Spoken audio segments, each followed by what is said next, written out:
and welcome to Story Time with Shelley. I am Shelley.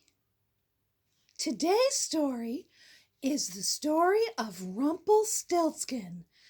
How's that for a name? His mother couldn't have liked him very much. Anyway, here is the story.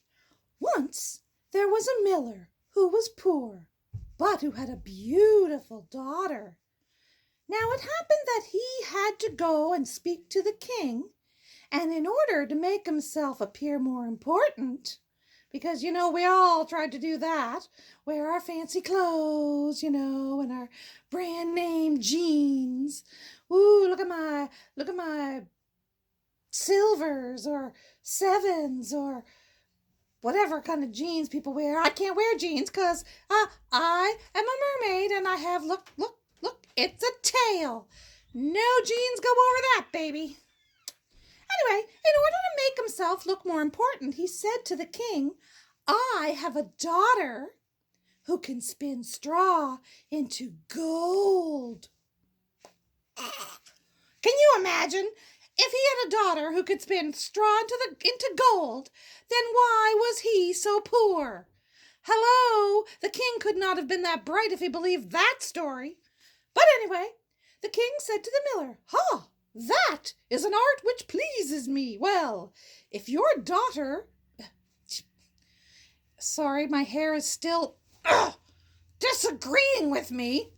Oof. Okay, I'm thinking about getting it buzzed. What do you think? Can you imagine me bald? Anyway, cool. So, the king said, that's an art which pleases me well. If your daughter is as clever as you say, bring her tomorrow to my palace, and I will put her to the test. And when the girl was brought to him, he took her into a room which was quite full of straw, sort of like my hair. And it was probably out of control, like my hair. This hair. Okay, under control. It's all good. No doubt. Okay. So, she was taken into a room full of straw. He gave her a spinning wheel and a reel and said, now, set to work. And if by tomorrow morning, early, you have not spun the straw into gold during the night, you must die. Oh my God. So, her father tells the lie. Let me get this straight. Her father lies to the king, but she's the one who's going to die. That hardly seems fair. Anyway, thereupon, he himself, the king, locked the door and left her all alone in the room. So there sat the poor mother of God. Oh, stay back here. Oh, I gotta stop being so animated. Oh, the drama. Okay, there sat the poor miller's daughter with all this straw, and for the life of her, she did not know what to do. She had no idea how straw could be spun into gold, and she grew more and more frightened until at last she began to weep.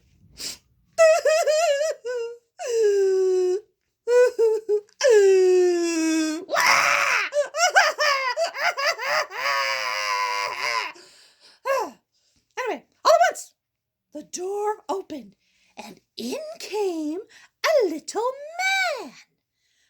Good evening, Mistress Miller. Why are you crying so? Said the little man. Alas, said the girl, I have to spin straw into gold, and I do not know how to do it. What will you give me? Said the little mankin. Mankin? What kind of story is this, mankin? So, what will you give me? Said the little man. If I do it for you. My necklace, said the girl.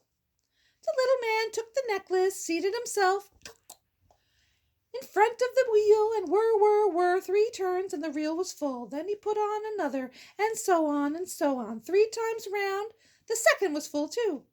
And so it went on until morning, when all the straw was spun, and all the reels were full of gold. By daybreak the king was already there, and when he saw the gold, he was astonished and delighted. "Wowzers, baby! Woo! You can spin straw into gold! You weren't lying! That's awesome! You the woman! Woohoo! That's the kind of woman I want in my life! Wah!" Anyway, but he was not satisfied with just one room full of straw. No! Because have you ever known a man to be satisfied after one night? Oh, that's another story for another time. Okay, so he put her in another room full of straw the next night. But it was much larger, and there was more straw.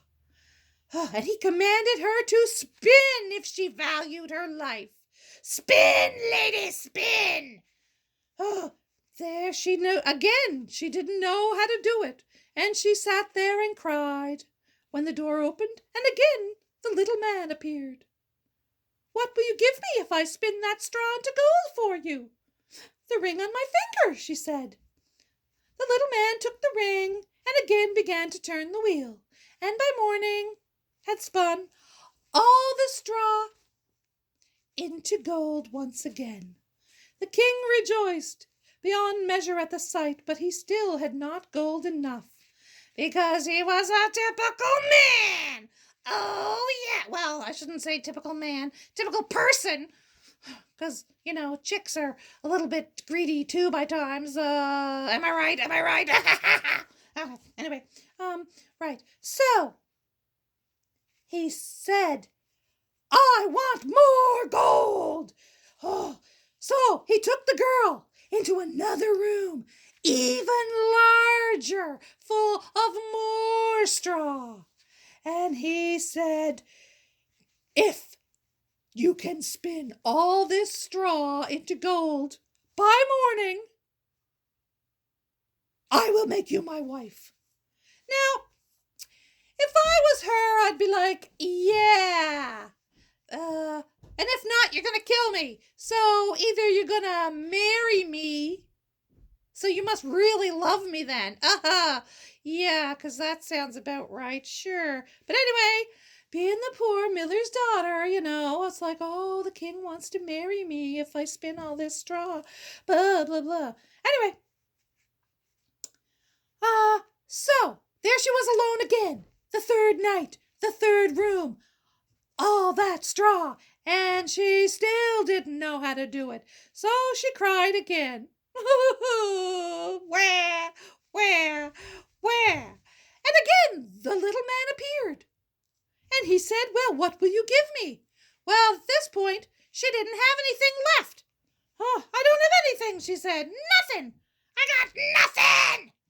Oh, the little man said, "Well, promise me, if you should become queen, to give me your firstborn child." Well, she thought, who knows if that'll ever happen? And not knowing how else to help herself, she agreed. She promised the little guy, the little man, she, blah, blah, blah, blah. Oh, word salad. Oh my God. I can't English today. Okay, she promised him her firstborn child. Okay, when the king came in the morning, he saw all the straw had been spun into gold. So, as he had promised, he took the girl and made her his queen. A year later, she gave birth to a beautiful child. Oh, how sweet. And never gave a thought to the little man, but suddenly, one night, he came into her room and said, "Now, give me what you promised." The queen was horror-struck and offered the mankin all the riches of the kingdom if he would leave her child alone. But he said, "No, something alive is dearer to me than all the treasures in the world." That's kinda creepy. The queen began to cry, to lament so much that the little man pitied her. Oh, I will give you 3 days' time, he said. If by that time you find out my name, then you shall keep your child. So the queen thought the whole night of all the names that she had ever heard, and she sent a messenger over the country to inquire far and wide for any other names that there might be. When the little man came the next day, she began with Casper, Melchior, Balthazar, and all the other names she knew, one after another. Bill, Bob, Ted, Fred, Ned, Jed, Bobby. Did I already say Bob? Oh, Robert, etc., etc. Nope, said the little man to every name she tried. Not my name. That is not it. That is not it. You guessed wrong. Mwaha! Ah-ha-ha! Ah-ha-ha-ha! On the second day, she had inquiries made in the neighborhood as to names of people there, and she repeated the names to the little man. Perhaps your name is Short Ribs, or Sheepshanks, or Laceleg. Yeah, because those are pretty, common names, like John or James. Anyway, nope, he always answered, that is not my name.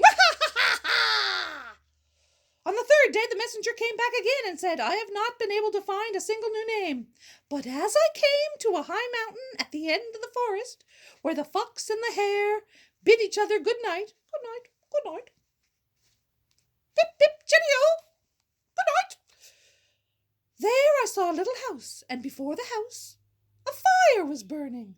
Round and round about the fire, quite a ridiculous little man was jumping. He hopped upon one leg and shouted, Today I bake, tomorrow I brew.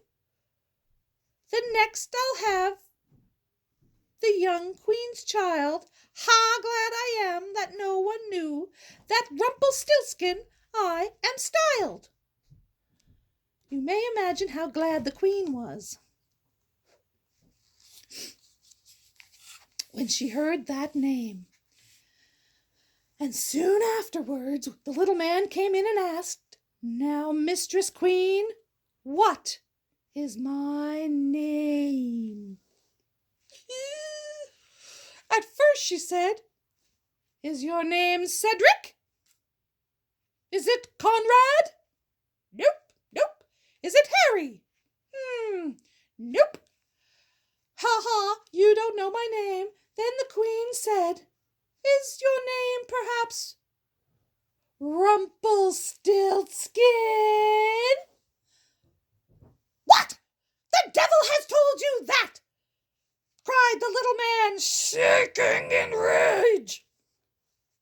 In his anger, he plunged his right foot so deep into the earth, his whole leg went in, his whole leg. That's how hard he stomped. And then, in rage, he pulled at his left leg so hard with both hands that he tore himself in two. The end. What? What a freaking horrible ending that was. Ew, can you imagine the mess she'd have to clean up? Ugh. I hope they were outside. That's disgusting. He tore himself right into. I think I'm going to throw up.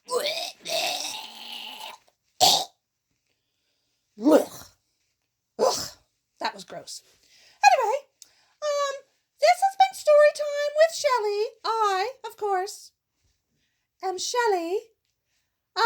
If you like my stories, feel free to like the video or subscribe or comment or just say hey. And that's everything for tonight. It's Wednesday, the sun is shining. The birds are probably singing, but I'm not outside to hear them. Anyway, cool. That one's for Tracy. Have a great night. Shelley, out.